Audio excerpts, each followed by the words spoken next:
Pengakuan Rio, aku hanya ingin didengar. Kisah nyata dari salah satu anak yang didampingi Adikti Foundation. Nama disamarkan. Rio, sebut saja demikian, adalah seorang anak berusia 14 tahun yang selalu menjadi masalah di sekolahnya.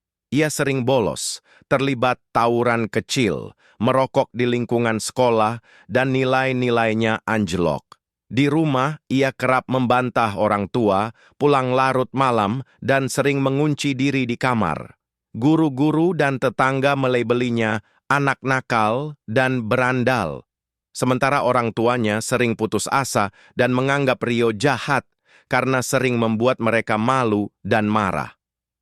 Orang tuanya akhirnya membawa Rio ke seorang psikolog anak. Awalnya, Rio sangat tertutup. Ia hanya menunduk, menjawab seadanya, atau bahkan diam saat ditanya.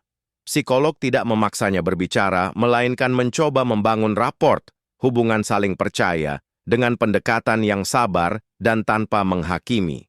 Psikolog mulai dengan membahas hal-hal yang Rio sukai, seperti game online atau sepak bola, tanpa mengungkit langsung perilakunya yang bermasalah. Setelah beberapa sesi, Rio mulai merasa nyaman. Ia mulai membuka diri dan pengakuannya sungguh mengejutkan. Pengakuan Rio. Aku tahu Bapak Ibu marah sama aku. Aku tahu aku bikin malu mereka. Guru-guru juga pasti benci aku. Tapi, mereka nggak ngerti kenapa aku kayak gini. Rio melanjutkan. Suaranya sedikit bergetar. Di rumah, Bapak Ibu selalu sibuk. Bapak pulangnya malam, Ibu juga kerja. Kalaupun ada di rumah, mereka cuma nanya nilai, atau nyuruh-nyuruh. Nggak pernah nanya gimana hari aku atau apa yang aku rasain. Dulu, waktu aku SD, aku pernah coba cerita kalau aku dibully di sekolah.